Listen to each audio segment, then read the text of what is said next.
Yes.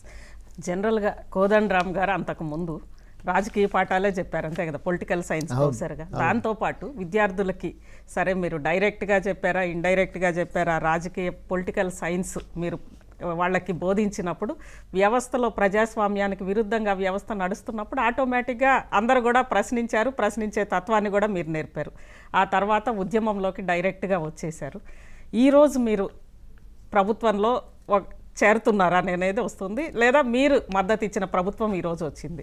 మరి ప్రశ్నించే కోదండరామ్ గారు ఈరోజు సమాధానం చెప్పే పొజిషన్లోకి వెళ్తున్నారు. ఏంటి అది మీకు ఎలా ఉంటుంది?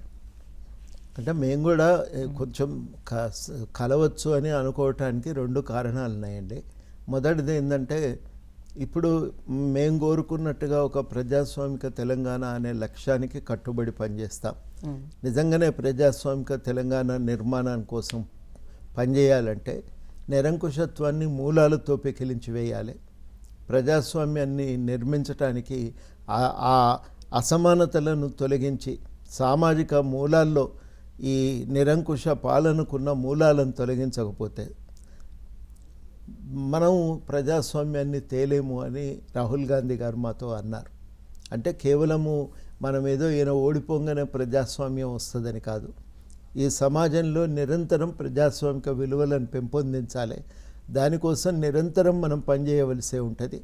నిరంతరం ఆ కృషిని కొనసాగించడానికి సిద్ధపడితే తప్ప న్యాయం జరగదు అనేటువంటి మాట వారు అన్నారు. మాకు కూడా కొంత అనిపించింది, అరే ఒక ప్రయత్నం చేయవచ్చు, మనలాగానే ఆలోచిస్తున్నారు కదా అనేది ఒకటి. రెండవది ఏంటంటే, ఇప్పుడు ఉన్నటువంటి ముఖ్యమంత్రి గారు కానీ వాళ్ళు కూడా మా ప్రధానమైనటువంటి గ్యారంటీలు 6 మాత్రమే కాదు 6 గ్యారంటీలతో పాటు 7వది ప్రజాస్వామిక పాలన అనే గ్యారంటీ కూడా ఇస్తున్నాం. ఆ ప్రజాస్వామిక పాలనను నిర్మించే ప్రయత్నం చేద్దామని ప్రకటించారు. అందువల్ల ఒక అవకాశం అయితే ఉంది, ప్రయత్నం చేయొచ్చు మనం అనేది మాకున్నటువంటి అభిప్రాయం. ఆ అభిప్రాయం మేరకే మేము ఈ భాగస్వామ్యం కూడా తీసుకుంటున్నాం.